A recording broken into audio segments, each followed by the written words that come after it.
안녕하세요. 굿TV 시청자 여러분. 저는 안산시 열려문 사거리에서 목회하는 세방주교 박성찬 목사입니다. 시험을 통과하라는 제목으로 함께 은혜 나누기를 소망합니다. 예수님은 마귀에게 시험을 받으심으로 공생애를 시작하십니다. 첫 번째 시험에서 사탄은 예수님께 네가 만일 하나님의 아들이거든 명하여 이 돌들로 떡덩이가 되게 하라. 40일을 금식하시고 줄이신 예수님에게 떡덩이는 현실 문제입니다. 현실적인 문제를 해결하라는 지극히 당연하고 피할 수 없는 요구로 접근하는 것이지요. 성도는 현실 문제에 매이지 않아야 합니다. 현실 문제는 상당한 무게를 갖고 있는 것처럼 보입니다. 그래서 사람들은 그것 아니면 죽을 것처럼 생각하지요. 현실 문제에 집중하게 되면 더 많은 문제가 발생한다는 것을 아십니까? 돈이 급한 사람이 돈을 구하기 위해 이웃에게 거짓말을 하고 얻습니다. 그리고 돌려줄 수 없는 처지에 이르자 또 거짓말을 지어냅니다.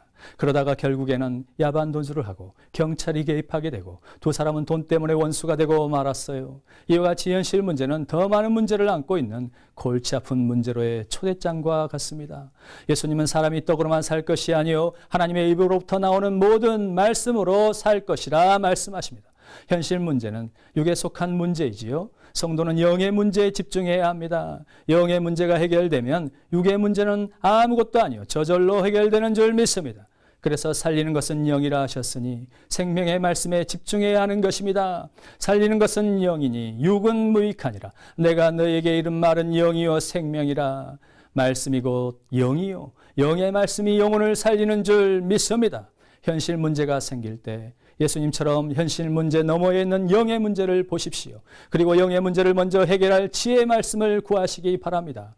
두 번째 시험에서 사탄은 예수님을 거룩한 성으로 데려가 성전 꼭대기에 세웁니다. 네가 하나님의 아들이거든 뛰어내리라 말하지요. 그러면서 시편을 인용합니다. 그가 너를 위하여 그의 사자들을 명하시리니 그들이 손으로 너를 들어 발이 돌에 부딪히지 않게 하리로다. 예수께서 주 너의 하나님을 시험하지 말라고 말씀하십니다. 참된 성도는 만용을 부리지 않습니다. 하나님께서 허락하신 것만을 행할 뿐입니다. 하나님을 시험하는 자가 되지 말아야 해요. 물질이든 사람이든 심지어 자기 자신을 의지하는 것도 만용이요 교만입니다. 하나님의 허락이 떨어질 때까지 기다리십시오. 그것이 25년, 20년, 13년이든 기도하며 기대하며 기다려야 하는 줄 믿습니다. 묵묵히 기도하며 하나님의 때를 기다립시다. 어떤 처지 어떤 상황이라도 기다리는 것, 이것이 성도의 인내입니다. 때가 되면 하나님이 직접 행하시고 속히 이루실 줄 믿습니다. 세 번째 시험에서 사탄 마귀는 예수님을 데리고 지극히 높은 산으로 가서 천하 만국과 그 영광을 보여주며 말하지요. 만일 내게 엎드려 경배하면 이 모든 것을 내게 주리라. 이에 예수님은 사탄아 물러가라. 기록되었을 때 주 너의 하나님께 경배하고 다만 그를 섬기라 하였느니라 말씀하시며 저를 물리치십니다. 세상에 있는 그 어떤 것이라도 하나님을 향한 우리의 신앙의 절개를 꺾을 수 없어요. 아무리 세상 부귀영화를 남겨준다고 해도 우리는 오직 예수 그리스도 한 분만을 섬기며 그를 경배할 뿐입니다. 천만금을 준다 해도 오늘 드리는 예배를 포기하지 마십시오. 물질이나 영광이나 그 무엇으로도 바꿀 수 없는 것, 이것이 하나님과의 약속의 제사예요. 언약의 예배입니다. 예배를 위해 출애굽하게 하셨으며 예배를 위해 택하셨고 예배를 위해 부르셨다는 사실을 잊지 마십시오. 예배의 목숨을 거는 것, 이것이 우리의 신앙의 절개입니다. 물질을 얻기 위하여 예배를 포기했다면 하나님께 드릴 예배 대신에 사탄 마귀에게 바친 제사가 되고 만 것이요. 그 물질보다 더 큰 것, 바로 측량할 수 없는 하나님의 은혜를 놓친 것입니다. 이는 가장 어리석고 무지한 선택이에요. 예레미야 선지자를 통해 말씀하신 하나님의 음성을 들어보십시오.